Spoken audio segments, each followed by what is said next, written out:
मुफ्ती Tariq Masood special.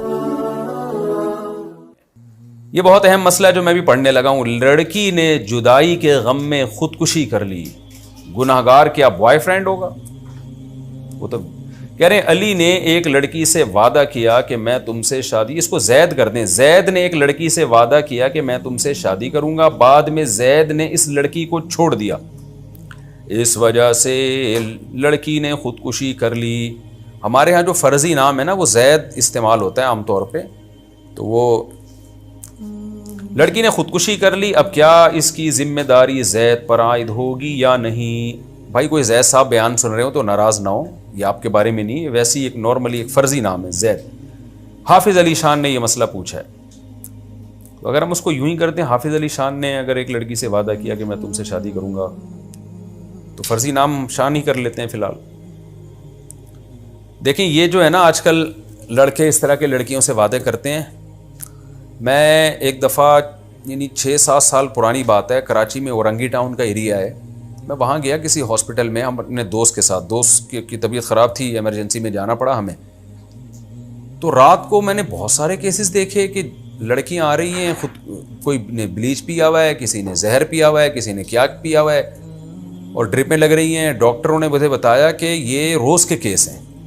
मैंने कहा ये कहानी क्या है? उन्होंने कहा ये लड़कियां खुदकुशियां करती हैं, फिर इधर आती हैं, जो बच गई, जो मर गई। मैंने कहा ये कर क्यों रही हैं?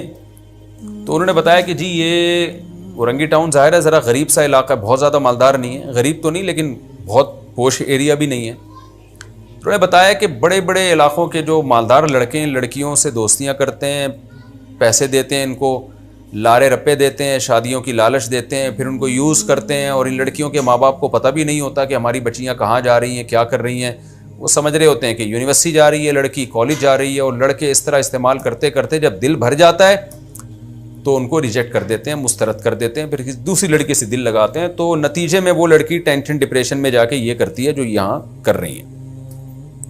ये बात है 7-8 साल, बल्कि इससे भी ज़्यादा, मेरा ख्याल है इस बात को, सॉरी मैं सही बताऊँ तो कम से कम 10 साल हो गए होंगे इस बात को। तो उस वक्त हमने सोचा देखो मुआशरा कहाँ जा रहा है, माँ बाप को पता भी नहीं होता क्या हो रहा है। तो इसमें गुनाह उस शख्स को भी होगा जिसने हराम दोस्ती लगाई और झूठे शादी के लारे रप्पे दिए, वादे किए, और उस लड़की को भी होगा जिसने खुदकुशी की है। नबी सल्लल्लाहु अलैहि वसल्लम ने फरमाया कि खुदकुशी करने वाला जिस तरह अपने आप को मारेगा ना, क़यामत तक कब्र में इसी तरह अजाब होगा उसको। जिसने अपने आप को जला के मारा, कब्र में अल्लाह आग पैदा करेगा और क़यामत तक जलता रहेगा उसी आग में। जिसने अपने आप को पहाड़ से गिरा के मारा, तो अल्लाह उसके लिए बरज़ख में पहाड़ कायम करेंगे जिससे गिरा के अपने आप को मारता रहेगा वो। तो जो लड़कियां ब्लीच पी रही हैं या कोई जहर खा के मर रही हैं, तो मरने के बाद ये ना समझें कि वो सुकून में आ जाएंगी, बल्कि बरज़ख में इसी तरह उसको ज़िंदगी दी जाएगी और उसे कहा जाएगा दोबारा पिए जहर, और वही तकलीफ दोबारा बर्दाश्त कर। इंतहाई बदतरीन, गलीज़ और खबीस मौत है खुदकुशी करके मरना। और किस चीज़ पे खुदकुशी की है? एक मुर्दार पे जो तुम्हें धोखा दे गया, वो बेगैरत आदमी, और जो है ना कोई इंसान माँ बाप के गम में मरता है, कोई मुल्क के लिए मरता है, ये अच्छी मौतें हैं। बाप के लिए जान कुर्बान कर दी, माँ के लिए जान कुर्बान कर दी, सब तारीफ़ करेंगे माशाल्लाह जी, अपने बाप से वफ़ा की, उसकी ज़िंदगी बचाने के लिए अपने आप को कुर्बान कर दिया। माँ से वफ़ा की है, उसकी ज़िंदगी बचाने के लिए अपने आप को कुर्बान कर दिया। मुल्क से वफ़ा की है, वतन से मोहब्बत की है, और उसके दिफा में उसकी अपनी कौम के लिए अपनी जान कुर्बान कर दी। अच्छा लगेगा, अप्रिशिएट करेंगे लोग। ये क्या गंदी, पलीद और गलीज़ और खबीस मौत है कि एक लड़के का उस भंगी का, वो भंगी मैं कहूँगा उसको, जो जानी बन के लड़कियों से चस्के लेता है, घर बसाने के लिए तैयार नहीं होता, उस भंगी के पीछे आपने अपने आप को मार के हलाक कर दिया। कितनी गंदी मौत है। यानी अल्लाह के सामने कैसे खड़े होंगे? एक तो खुदकुशी की, ऊपर से अल्लाह कहेगा मरा किस पे है तू। मर्द भी ऐसे ही कर रहे होते हैं, लड़कियों के पीछे मर रहे होते हैं। तो लड़कियां ज्यादा मर रही हैं आजकल, लड़के कम मर रहे हैं। लड़कों के तो चस्के हैं, जब औरत आजाद होती है तो मजे तो मर्दों के होते हैं, उसके पास बहुत ऑप्शन है, वो भी है, उधर दफ्तर में भी बैठी हुई आके जॉब कर रही है साथ में, और वहां भी है, उसके मर्द के मजे हैं। जितनी औरत आजाद होगी ना, मर्दों के चस्के और मजे। ये तो यूरोप ने जो एक लेबल लगाया है ना, या मगरिबी दुनिया ने जो लेबल लगाया है कि औरत को आज़ाद करो, तो मकसद औरत की आज़ादी, लेबल औरत की आज़ादी है, मकसद उसके पीछे जो छुपा हुआ है वो मर्दों की अय्याशी है। तो इसलिए ये कल्चर हमारा होता चला जा रहा है और इसमें लड़कियां मर रही हैं।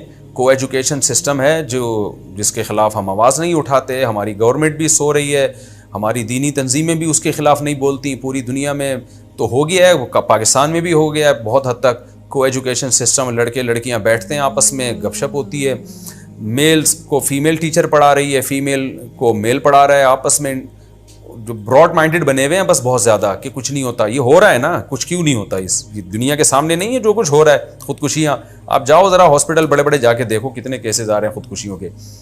तो इसलिए को एजुकेशन सिस्टम के ख़िलाफ़ हमें आवाज़ उठानी चाहिए। माँ बाप को चाहिए बच्चियों की, बेटों की शादियाँ जल्दी कर दिया करें, अल्लाह पे एतमाद करें, तवक्कुल करें। और फिर भी ये सब कुछ नहीं होता तो लड़कियों को चाहिए खुदारा ना करें ये काम, अपने आप को इस अजाब से बचाएं। मैं तभी बार बार चीख रहा हूं, कई सालों से चीख रहा हूं, लोग मेरी बात को सीरियस नहीं लेते। मैं कई सालों से चीख रहा हूं कि अच्छे लड़के मार्केट में शार्ट हैं। वो लड़के जो बीवी बना के घर बसाने के लिए तैयार हो, खुदा की कसम उनकी चौथी बीवी बन जाओ। और ये जो ठरकी किस्म के लड़के हैं ना, जो गर्लफ्रेंड रख के और उससे मोबाइल पे बातें और बैलेंस डलवा रहे हैं और घुमाने फिराने लेके जा रहे हैं और मोबाइल हदिये खरीद के गिफ्ट दे रहे हैं आपको, इन ठरकियों से जान छुड़ाओ अपनी, घर बसाओ अपना। ये बॉयफ्रेंड का कल्चर ये हमने यूरोप और इंडिया से हम सीख रहे हैं। तो ये बहुत ही डेंजरस कल्चर है। इसमें जवानी के थोड़े दिन के चस्के और मज़े हैं, जब लड़की का बुढ़ापा खूब समझ लें। लड़कियां मेरी बात सुन के बहुत नाराज़ होती हैं, लेकिन ये ग्राउंड रियलिटी है। लड़की पे बुढ़ापा जल्दी आता है, वो जल्दी बूढ़ी होती है, मर्द बहुत देर तक जवान रहता है। तो मर्दों के चस्के जल्दी ख़त्म नहीं होते। लड़कियां तो आपकी थोड़ी सी एज झलकी तो लड़के लिफ्ट कराना छोड़ देंगे आपको, फिर आप डिप्रेशन में जाओगी। अगर आपने कम उम्री में शादी कर ली, घर बसा लिया, आपके बच्चे हो गए, तो उस घर में आपकी उम्र जितनी जितनी बढ़ेगी ना, आपकी वैल्यू बढ़ती चली जाएगी, कम नहीं होगी। मैरिड औरत की उम्र जैसे बढ़ती है, घर में उसकी वैल्यू कम होने के बजाय बढ़ती है। अनमैरिड लड़की, उसकी उम्र जैसे जैसे बढ़ेगी, उसकी वैल्यू बढ़ने के बजाय कम होना शुरू हो जाएगी। ये ग्राउंड रियलिटी, एक हकीकत है जिसको हम समझाने की कोशिश कर रहे हैं। तो आप यूरोप और अमेरिका की लड़कियों से मुतासिर ना हो। ये जो मीडिया पे आ रही हैं वो कुछ और है, जो हकीकी ज़िंदगी है वो कुछ और है। हकीकी ज़िंदगी हमने भी थोड़ी बहुत देखी, आप भी जाके देख लें। जैसे जैसे लड़की की उम्र बढ़ती है ना, तो माशरे में उसकी वैल्यू ख़त्म होना शुरू हो जाती है। हमारे माशरे में देखो यार कि हमारी औरतें जैसे जैसे उम्र बढ़ती है, क्योंकि वो बच्चों की माँ है, उसका घर है, फैमिली है, तो वो उसकी वैल्यू कम होने के बजाय बढ़ती है। तो बुढ़ापे में तो दादी नानी बन के और बढ़ जाती है। कितना लोग रोते हैं दादियों के जनाजों पे, नानियों के जनाजों पे। उनकी एक वैल्यू है, उनसे दुआएं करवाते हैं, उनके पास बैठते हैं, उनसे दुआएं लेते हैं। माँ की क्या वैल्यू है, बहन भाभीियों की क्या वैल्यू है, पूरा एक हमारा कल्चर है। तो बस गर्लफ्रेंड बॉयफ्रेंड जो ये सिस्टम हम ले रहे हैं, और उसकी वजह से लड़कों का कम बेड़ा गर्क हो रहा है, लड़कियों का तो बिल्कुल ही बेड़ा गर्क हो गया है। तो मैं इसलिए लड़कियों से कहता हूँ, अल्लाह का वास्ता, किसी इज्जतदार आदमी, शरीफ आदमी जो घर बसाने वाला हो, उसकी दूसरी तीसरी चौथी बीवी बन जाओ। और ये जो बेगैरत किस्म के, कमीने किस्म के लड़के आपसे दोस्तियां लगा रहे हैं और लारे रप्पे दे रहे हैं कि अगले साल शादी करूंगा, 2 साल बाद, ये झूठ बोल रहा है, बकवास कर रहा है। इसमें दम होता या अभी शादी करता। मेरे पास आते हैं लोग इस तरह के केस कि जी वो लड़कियां कहती हैं, वो मुझे कह रहे हैं मैं 2 साल बाद शादी करूंगा, मेरे पेरेंट्स मान नहीं रहे। मैंने कहा जो मखंचू तुमसे शादी करने में अपने ख़ानदान से नहीं लड़ सकता, वो तुमसे निभा क्या करेगा बाद में। तो निभा इस ज़माने में घर बसाना आसान काम थोड़ी है। जो अपने ख़ानदान से तुमसे शादी में नहीं लड़ सकता, कह रहे मेरी अम्मी मानेंगी, मेरी नानी और मेरे मामू आए हुए हैं, तो मेरे चचा आए हुए हैं, तो मेरी फलानी आई हुई है, तो वो जब मान जाएंगी तो मैं शादी करूंगा। इसका मतलब इसमें दम नहीं है। दम होता तो शादी करके बताता हो गई है, जिसने जो उखाड़ना है उखाड़ ले।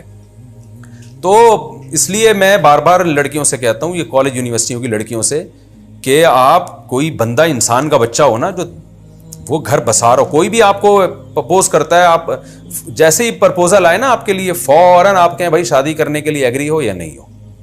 वो कहे हाँ तो भाई भेजो अपने अब्बा अम्मा को। इसके बाद वो ईरान तुरान शुरू कर दे, बोले उसको लानत का वो बना के उस पर भेजें। ये मुझे गुस्सा इसलिए आ रहा है कि हमने बहुत लड़कियों की जिंदगियां तबाह बर्बाद होते हुए अपनी आंखों से देखी हैं। इसलिए ये मैं अपने जज्बात को शेयर करने की कोशिश कर रहा हूं। उसको लानत भेजें, बोला आइंदा तूने राब्ता भी किया ना तो देख मैं क्या करती हूं। जो आपको अल्लाह ने वसाइल दिए हैं वो इख्तियार करें आप। और अगर कोई इज्जतदार आदमी है, वो आपको अगर प्रपोजल भेजता है, तो आप उसको बोलें भाई ये निकाह अगर करते हो तो ठीक है, पहले तफ्तीश करें इंसान का बच्चा है भी या नहीं है। हर आदमी इस काबिल भी नहीं होता कि निकाह करें।